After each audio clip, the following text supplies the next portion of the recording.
A question that has raised concerns is if companies like Apple should be required to decrypt their products when requested to do so by the FBI.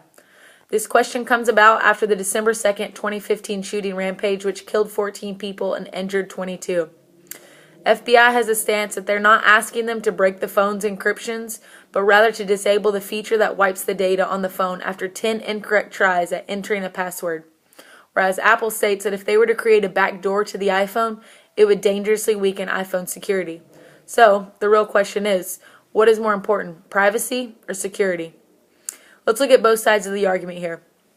FBI says that they can't fight terrorism and violent crime in the dark, but if they're not allowed the access they need, then that's where they're going to be headed.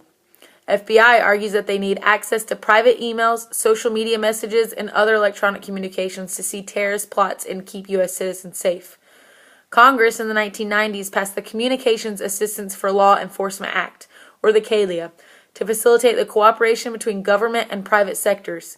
This act required telecommunication companies to configure their systems so that they could effectively respond to court orders. The problem with this is technology has come a long way, and now companies like Apple are making privacy one of their top priorities. Apple's willing to work the best they can with the FBI, but they have simply stated that they will not create a backdoor to break into an iPhone because they consider it too dangerous. Their argument is that it would dangerously weaken iPhone security, and the technology could be used over and over again on any number of devices.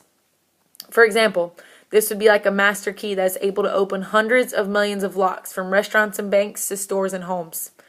Kevin Bankston, director of New America's Open Technology Institute, said that what the court is ordering Apple to do is custom-build malware to undermine its own product security features, which allows everyone's mobile phones to be accessed.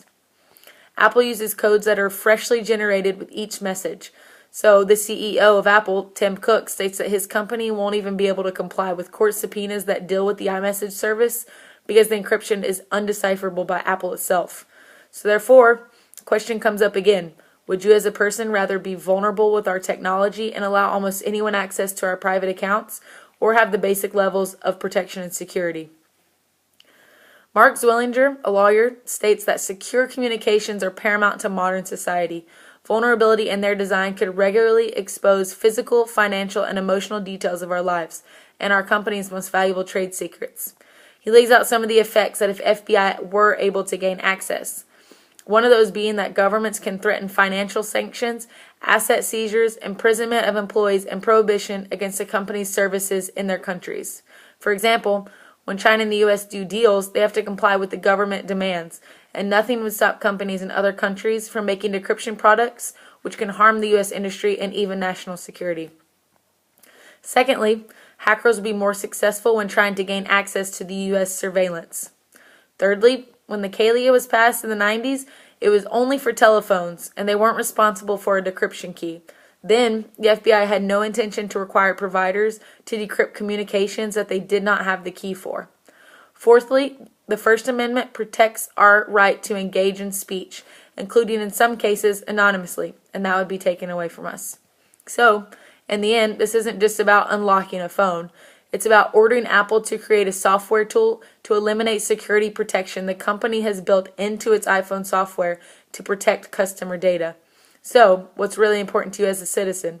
Privacy or security?